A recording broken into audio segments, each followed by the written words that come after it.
What do you know about type 2 diabetes? I didn't know much. I knew it had to do with insulin. I knew it had to do with blood sugar, but I didn't know much. I knew it had to do with shots, right, of insulin. That's what I knew. Maybe you're a bit like me in that regard. Maybe you've been diagnosed with prediabetes or diabetes. Maybe you're here in part and you're listening because somebody you love is, or you have it in your family. In any case, it is one of the fastest growing diseases, chronic diseases in our world. Not communicable, but chronic, meaning that it's not caught from somebody else. And while maybe genes play a part of it, it may also be that we're not getting the information. Maybe in all of this, you're questioning. You've heard different things, and there's rumors maybe that come along, and you're unsure. Guys, I'm Coach Ken, the Wellness Preacher, and welcome to what is a conversation, if you will, kind of outlined how do you reverse insulin resistance. That's been kind of a focus of mine. It really is now a big part of how I approach life. I'm a certified nutrition coach and ordained clergy, which is why I'm Coach Ken, the Wellness Preacher. I was also diagnosed with type 2 diabetes back in 2023. After suffering from many signs of something called insulin resistance, which was not identified, I received that diagnosis. My wife, the very next month, was diagnosed with prediabetes. That set us down both on a road of trying to learn and understand what this disease was all about. Come to find out, the World Health Organization identified this as an epidemic years ago by folks like Dr. Mark Hyman, who has definitely different opinions, of course, with every doctor. People do that are out in the public, but he recognizes it and identifies. These were the words that he writes. It is the single biggest global health epidemic of our time. And I think that is in part because it's a lifestyle. Even if somebody is diagnosed and it runs in the family, it's a lifestyle. It has to do so much with hormones that are operating in our body. And it has to do with how we handle them. Now, as we talk about diabetes, of course, there's two types of diabetes. Now, I didn't really know much of that. I don't know. You're probably smarter than I am. But be open-minded for a second and realize that when we think about diabetes, and that list has actually grown, we think of type 1 and type 2 ultimately. Type 1 is an autoimmune disease. The body has attacked the pancreas being the hormone that does the great amount of work of creating insulin. Insulin being the hormone that helps to control blood glucose levels. When we consume sugars, particularly in the forms of carbohydrates, because that's predominantly where we get sugars, both in simple and complex, the blood sugar increases, and so insulin increases to manage and control that, to take that blood sugar and move it into our fat stores. Now, when the pancreas is attacked because the body gets confused or for whatever reasons and damages the pancreas so that it can't make insulin, we have to have injections of insulin, right? So for a type 2 diabetic, however, what's happening is there is a serious amount of insulin being created because there's a serious amount of blood sugar, all right? And the pancreas is operating as it should. There is just an overabundance because the cells will no longer take the insulin, and largely that is because the cells are now full. And as the insulin or the blood sugar increases and the insulin increases, if we think about it this way, our cells need a key in order to open a door, and insulin is that key to put sugar into the cell.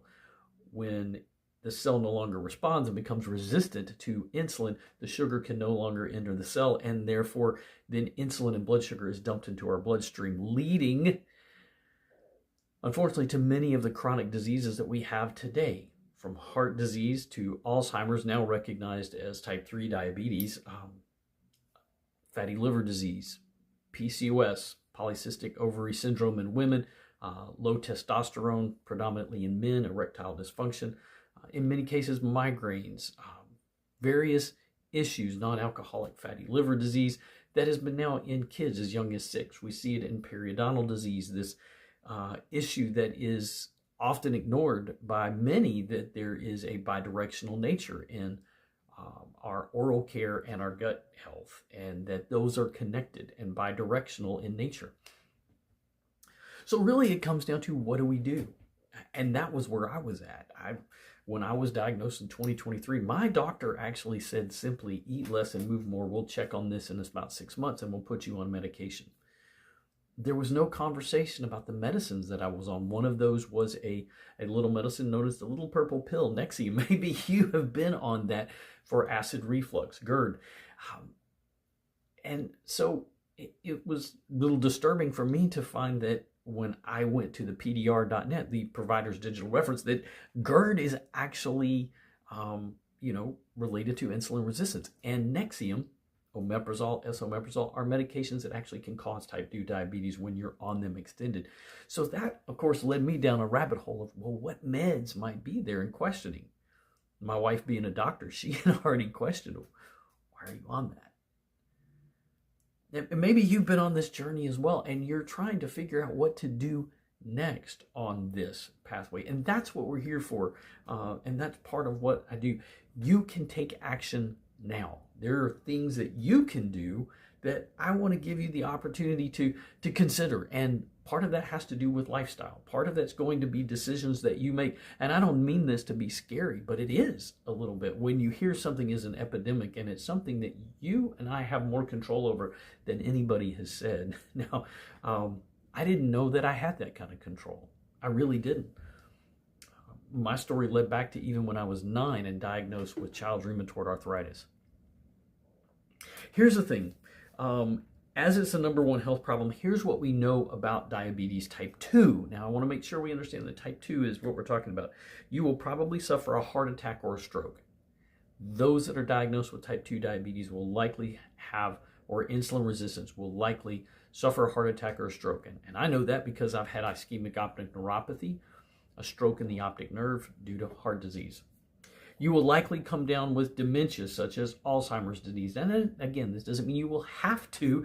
It just means it does increase the possibility. There's a high probability you will develop some form of cancer. This is what we see consistently with diabetes and insulin resistance. You'll probably already have high blood pressure or soon will. I know that from my own experience, and my wife as well. We both were dealing with high blood pressure. Chances are good that you will develop fatty liver disease and ultimately liver failure. It is one of the diabetes and insulin resistance, and that journey typically leads people to dialysis. And one of the things that I found in talking to people with type 2 diabetes like myself, amputation, dialysis, and vision loss are probably the 3 biggest things that concern those. And that's over half the population, not just here in the U.S. Now, if you look at the statistics, that's now around the world. And I know there's always a conversation, well, people in China and those that eat rice, they don't have this issue. Actually, they do. It's still about 50% of the population. That's not how it's not how it works. Skinny does not equal not having type 2 diabetes. Let's be sure we're not confused about that. In addition, you will likely suffer from depression if you don't already. Now, some of these are things that I already have recognized, and maybe you do too. You will lose the sensation in your hands and feet, something called neuropathy, or you might deal with fibromyalgia, all right, which is an inflammation. Your eyesight will begin to fail. As I mentioned, your kidneys will stop working properly. You will age faster and die earlier than non-diabetics your own age. And you will eventually have to inject yourself with insulin several times a day, according to current approaches. Now, again, like I said, I don't mean to be scaring you in this, but the reality of this is there are truths in this that we are not hearing that exist out there. The reality of insulin, the things about our body and how it works. That opposite of insulin in your pancreas is a hormone called glucagon. Now, I talked about that in another video, that glucagon is the one that, just as insulin puts sugar and those sugars into fat cells, or fat cells and stored as fat, glucagon is also made in the pancreas, and that signals to the cells to release that and use it for energy. But when insulin is high, pancreas is not making glucagon. And when glucagon is up high, then insulin is down. And the body has this seesaw effect that's at work. And when we live in our modern food environment and we are consuming all day, we are in a state of constant elevated insulin. And bringing that insulin down is key to reversing insulin resistance, prediabetes, and ultimately type 2 diabetes in most of the population. Now, maybe this is you, or maybe it is somebody that you know and you love. And you wonder, where do I come off talking about it? Well, I want to share with you just a picture that relates to my life and my wife. I listened to my wife and it saved my life. She learned of the protocol that is a big part of our lives now. She is a dentist for over 30 years. She got on the phone and called a friend who was a nurse and a diabetes educator. That started us down this path to educate ourselves, for us both to seek more education and understanding. Is what led me to become a nutrition coach, so I could help people on this journey. Now, that may not be for you. When I sit here at 50, I've learned that an old dog can learn new tricks, right? That's something that we all need to do. We need to be humble enough to know what we don't know. And I didn't know enough. And there might be some in here that would say, I still don't know enough. And you'd be right. I still have so much to learn. But I also have much to teach. And I do have things that I can share. And as I often say, a blind squirrel finds a nut every now and then. And I've done a pretty good job finding a few nuts along the way.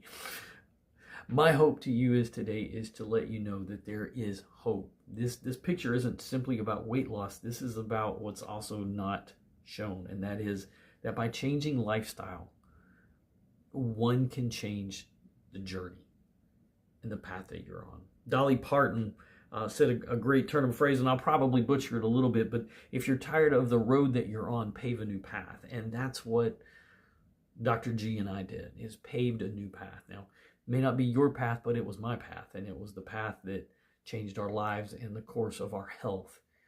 That triglycerides have been brought down. My LDL has come down. My HDL has gone up. My blood pressure has gone from high 145/93 with medications to now 120/83 without medications. Is it perfect? No, I'm not perfect. But I teach food freedom. I teach a freedom of a lifestyle, to a way to eat, and realizing that the signs of insulin resistance, the issues of metabolic health, have so much to do with that root of metabolism. And I don't want to encourage you to think about that. Metabolism being what your body does with food and drink. So metabolic syndrome would, by deduction, relate to what we eat and drink, and that is a huge part of this. So the role of insulin in our metabolism is a huge part of this, and I want to encourage you to come back. I'm going to be reading and talking about that each day, and kind of breaking down this thing. And then keep in mind, as long as your insulin is high, and if you're eating all day in our modern food environment, you're leading to insulin resistance. Now, that may be difficult to understand, but it's a very simple thing to begin to get the concept of. And let me show you just real quick. So you have an idea that in this modern food environment, it kind of looks a little bit like this, right? This is kind of the food environment that led Dr. G and I to where we are in our journey. And it has to do with eating all day. Maybe you were taught to eat 3 meals or 6 meals and healthy snacks. And every time we eat, it elicits an insulin response, particularly carbohydrates greater than anything else. And when fiber is removed from our food, the glucose, particularly in those carbohydrates, because everything in nature that is a carb is packaged in fiber. Fiber is that roughage, if you will, that slows digestion. So when fiber is taken out, glucose is absorbed faster into the bloodstream. So learning to eat in an order that prioritizes fiber, fats, and proteins helps to slow that digestion. And we understand that simple carbohydrates go at the end of a meal, not at the beginning, and certainly not as part of our snacking, if we snack at all.